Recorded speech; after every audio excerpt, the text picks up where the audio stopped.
আসসালামু আলাইকুম দর্শক, স্বাগত জানাচ্ছি রয়্যাল বাংলা টিভির সংবাদে। এখন দেখবেন বিস্তারিত সংবাদ।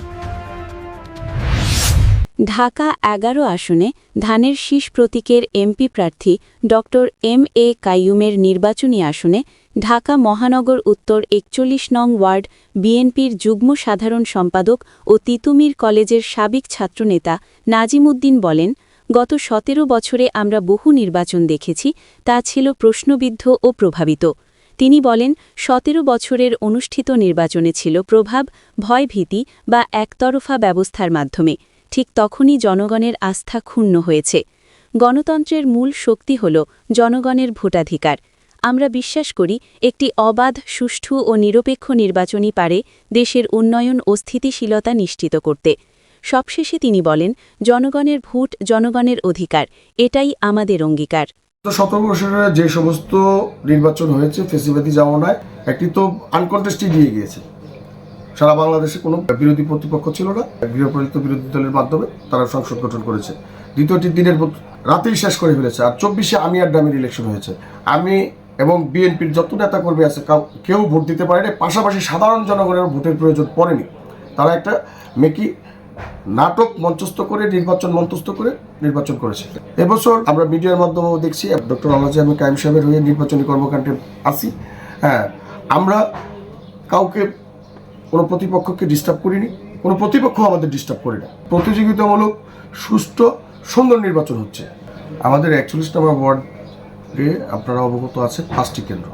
৫টি কেন্দ্রে ৫টি কেন্দ্র কমিটি করা হয়েছে এবং কেন্দ্র কমিটিতে জাতীয়তাবাদী দলের লোকজন যেমন আছে, পেশাজীবী এবং এলাকার গণ্যমান্য ব্যক্তিদের সমন্বয়ে আমরা সেই কেন্দ্র কমিটিগুলো করেছি।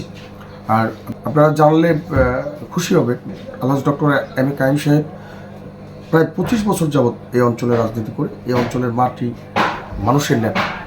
উনি দলমত উর্ধে গিয়েও ওনার বিভিন্ন সময়ে উন্নয়নমূলক কর্মকাণ্ডের কারণে, বিশেষ করে 91-এ যখন দেশনেত্রী বেগম খালেদা জিয়া এই আসন থেকে নির্বাচন করে, তখন এই অঞ্চলটি কিন্তু একটি সুবিধাবঞ্চিত অঞ্চল হিসাবে ছিল। গুলশানের অতি নিকটে হওয়ার পরেও দেশনেত্রী বেগম খালেদা জিয়া 91-এ নির্বাচনী সভাগুলোতে যে সমস্ত প্রতিশ্রুতি দেয়, খালেদা জিয়ার সেই প্রতিশ্রুত উন্নয়নগুলো আলহাজ ডক্টর এম.এ. কাইম সাহেব এই এলাকায় পৌঁছে দিয়েছিলেন।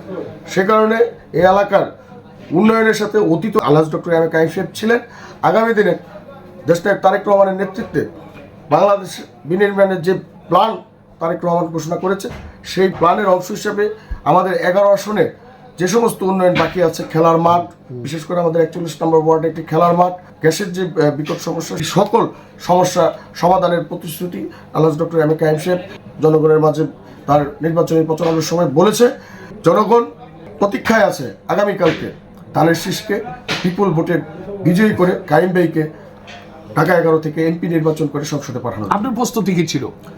আমরা ৪১ নম্বর ওয়ার্ড বিএনপির পক্ষ থেকে আমাদের নেতৃবৃন্দ এবং বিভিন্ন সমাজের আমাদের গণ্যমান্য ব্যক্তিবর্গ এবং পেশাজীবীদের সমন্বয়ে আমরা নির্বাচনী পরিচালনা কমিটি করেছি। সেই কমিটির মাধ্যমে আমরা প্রত্যেকটি ঘরে ঘরে গিয়েছি।